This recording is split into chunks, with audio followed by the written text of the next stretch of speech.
আপনি যখনই ব্যবসা শুরু করার একটা ডিসিশন নেবেন, একটা ফ্রেমওয়ার্ক, একটা মেথডের মধ্যে দিয়ে আগাবেন। It is called impact method. Hi guys, it's me Rafi and this is day one of sharing what I have learn today. So এই ইম্প্যাক্ট মেথডের I stands for idea, M stands for model, P stands for planning and X stands for action. Total 4টা step. So ফার্স্টে আপনি যখন চিন্তা করলেন যে আমি ব্যবসা করবো, আগে একটা আইডিয়া বের করবেন, দেন ওই আইডিয়াটা যাচাই করবেন এটা কি মার্কেটে অ্যাকচুয়ালি চলবে কি চলবে না, এটা কি মার্কেটে ডিমান্ড আছে কি নাই। ভালো একটা আইডিয়া পেয়ে গেলে ওটার জন্য প্রপার একটা মডেল মেক করবেন যেটা দিয়ে অ্যাকচুয়ালি মানি আর্ন করা পসিবল। দেন এটা নিয়ে প্ল্যানিং করবেন যে এটাকে কিভাবে অ্যাকচুয়ালি মার্কেটে স্ট্যান্ড আউট করানো যায়, এন্ড দেন অ্যাকশন। এখন আমরা কি করি জানেন? আমরা করি এর পুরো উল্টা। আমরা দিই যে ওর রেস্টুরেন্টটা তো মারাত্মক চলতেছে, এক কাজ করি আমিও একটা রেস্টুরেন্ট দিয়ে দিই। দিলাম রেস্টুরেন্ট। কি করলাম আমি এই জায়গায়?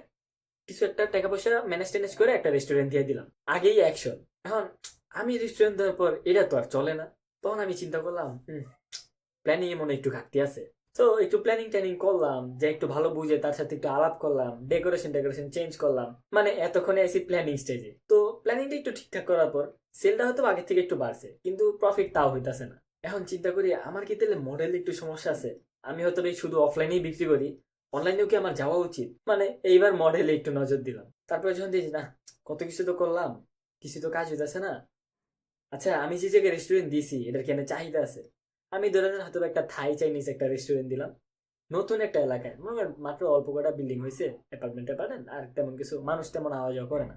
মানে সমস্যা হলো আইডিয়াতে, ঘোরাতে সমস্যা, আর আমি উপরে দিয়ে সব সাজা লাইতাছি। তো এই ইম্প্যাক্ট মেথডের উল্টা প্রয়োগ করার কারণে হয় যে, মনে করেন আপনি যাইতে চান কক্সবাজার, কিন্তু আপনি যাওয়া শুরু করছেন সিলেটের দিকে। আপনি তো আর কক্সবাজার দেখতে পারবেন না। আপনার গন্তব্যে আপনার পৌঁছাতে চাইলে অবশ্যই তো আপনার সঠিক রাস্তায় চলতে হইব।